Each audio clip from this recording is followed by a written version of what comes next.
एक बार फिर से मैं प्रवीण आपका स्वागत करता हूं। आज का हमारा चैप्टर है संज्ञा प्रकरण। संज्ञा का अर्थ हम जानते हैं कि नाम होता है। किसी भी व्यक्ति या वस्तु को हम उसके नाम से ही जानते हैं। उसी प्रकार पाणिनि जी ने अपने अष्टाध्यायी में अलग अलग प्रकरणों को अलग अलग नाम दिया है। उनका पहला प्रकरण है संज्ञा प्रकरण, जिसमें उन्होंने कुछ सूत्रों के माध्यम से बताया है। तो हम देखते हैं कि उन्होंने क्या बताया, कौन से सूत्र हैं और किस किस संज्ञा के बारे में उन्होंने बताया है। चलिए देखते हैं।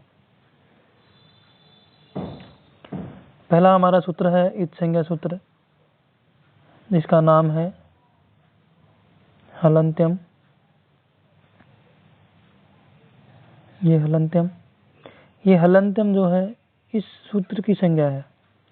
इत संज्ञा सूत्रम, भाई इस संज्ञा का मतलब होता है नाम हम जानते हैं, तो इस सूत्र की संज्ञा है हलन्त्यम, यानी सूत्र का नाम हलन्त्यम है, इसलिए इसको इत संज्ञा सूत्र कहा गया है। पदच्छेद देखिए इसका, हल अंत्यम, हल जमा अंत्यम यानी अंतिम हल। अर्थ क्या है? उपदेशे अंत्यम हल इच्छात, उपदेश की अवस्था में अंतिम अक्षर हल होता है। जैसे अ इ उ, यदि हम अण प्रत्याहार लिखें, उदाहरण लिया हुआ है अ इ उण, ये जो पहला सूत्र था ये लिखा गया है। इसमें अण जो है हलंत है, रील रिक में का हलंत है। ऐसे आगे देखिए, आगे चलते हैं। अगला हमारा सूत्र है लोप संज्ञा सूत्र, जिसका नाम है अदर्शनम लोपः। अर्थ क्या है? प्रसक्तस्य अदर्शनम लोप संज्ञा स्यात्, अर्थात जिसका श्रवण शास्त्र के द्वारा प्राप्त है और उसका श्रवण ना हो तो उसे लोप कहते हैं। किंवदंती ये है कि ये जब शिवजी के डमरू का नाद हो रहा था तो पाणिनि जी को कुछ अक्षरों को समझने में असमर्थ रहे। उन अक्षरों या वर्णों को उन्होंने आदर्शनम लोप कहकर लोप संज्ञा सूत्र का नाम दे दिया। आगे देखिए, ये लोप विधायक सूत्र है। तस्य तो लोपः स्यात्, लोप विधायक सूत्र है तस्य लोपः, और अर्थ है इसका तस्य तो लोपः स्यात्, अर्थात तस्य तो यानी जिसका किसका लोप हो, तस्य तो लोपः स्यात् यानी जिसकी इत संज्ञा होती है। ये सूत्र कहता है कि हलन्त्यम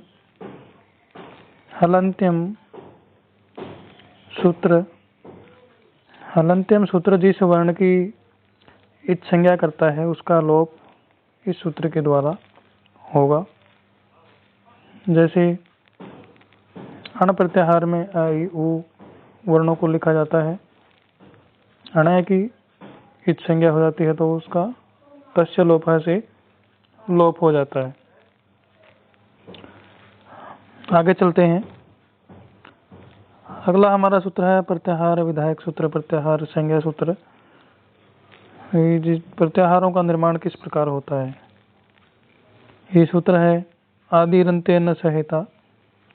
यदि हम इसकी संज्ञा करेंगे, इसके पदच्छेद करते हैं तो आदि अंतेन सह इता, ये इसका पदच्छेद है। अर्थ क्या होगा?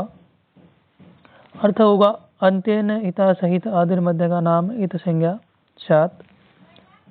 मतलब क्या है कि यदि, क्या कहते हैं पाणिनि जी की अंत्येन इता सहित, यानी अंतिम जो इत वर्ण है उसके साथ आदि यानी शुरू वाले की, मध्य का नाम और मध्यम वालों की सभी की इत संज्ञा हो।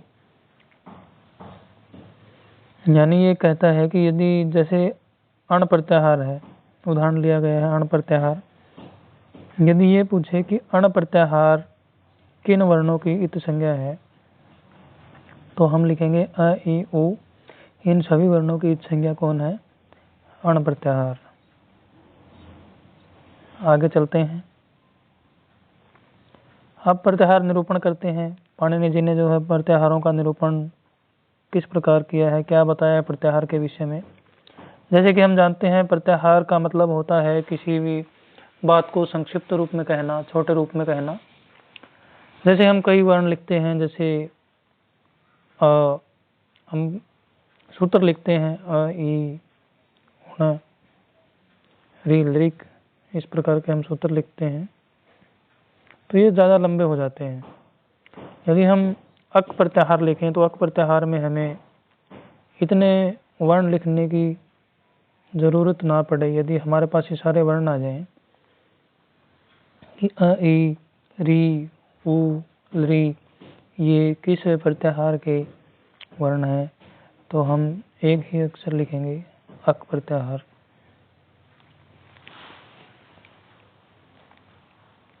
मतलब हमें इतने वर्ण लिखने की जरूरत ना पड़े और हम सीधा इसका उत्तर दे देते हैं अक प्रत्याहार। और अनेक विद्वानों ने जो है इनके अष्टाध्यायी के ऊपर अपनी पुस्तकें लिखी हैं। उनमें से एक विद्वान है जिनका नाम है वरदराज जी। उनके द्वारा लिखी गई है लघु सिद्धांत कौमुदी अष्टाध्यायी के ऊपर। अपनी इस पुस्तक में इन्होंने लगभग 42 प्रत्याहारों का वर्णन किया है। चलिए देखते हैं कौन से कुछ प्रत्याहार हमने उसमें से लिए भी हैं, वो देखते हैं। जैसे ये देखिए अण प्रत्याहार आ ई उ, अक प्रत्याहार आ ई उ री री, ये अच प्रत्याहार है। अच प्रत्याहार सबसे इम्पोर्टेंट है क्योंकि इसमें सारे स्वर आते हैं। अच का मतलब होता है स्वर। इस प्रत्याहार में सभी स्वर आते हैं, इसलिए हो सकता है ये पिछली बार शायद पेपर में भी आया था कि ये कुछ एक वर्ण दिए गए, जैसे ई उ ए ओ आई, ये किस प्रत्याहार के अंतर्गत आते हैं। अट प्रत्याहार देखिए आ ई उ री री ए ओ आई औ हया वारा। अण प्रत्याहार आ ई उ री री ए ओ आई औ हया वारा ला। आगे देखिए अम आ ई उ री री ए ओ आई औ हया वारा ला या मंगना ना। अश प्रत्याहार आ ई उ री री ए ओ आई औ हया वारा ला या मंगना ना झा भागा डा दा जा भागा डा द, ये अश प्रत्याहार के वर्ण है। उसके बाद अल और अच जो है आपके लिए सबसे महत्वपूर्ण है, क्योंकि अच प्रत्याहार में सभी स्वर आते हैं और अल प्रत्याहार में सभी स्वरों के साथ व्यंजनों का भी समावेश होगा। इसलिए ये दोनों प्रत्याहार जो है थोड़े से ध्यान से करने हैं। हो सकता है इनमें से कोई वर्ण आ जाता है। अल प्रत्याहार में सभी स्वर और व्यंजन आएंगे। देखिए आ ई उ री री ए ओ आई औ हया वारा ला या मंगना ना झा भागा डा दा जा भागा डा दा खा फा छा ठा था चा टा था का पा श हा। ये एक प्रत्याहार है। एक प्रत्याहार में ई उ री री और इच प्रत्याहार में ई उ री री ए ओ आई औ। तो ये जो प्रत्याहार थे, कुछ प्रत्याहार हमने लिए हैं। इस प्रकार पाणिनि जी ने 42 प्रत्याहारों का निर्धारण किया है, अलग अलग प्रकार से, अलग अलग वर्णों के साथ। तो उनमें से शायद 8 या 10 हमने लिए हैं,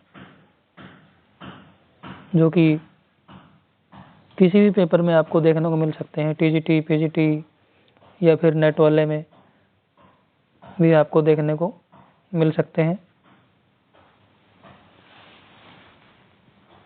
तो आज के लिए बस इतना ही।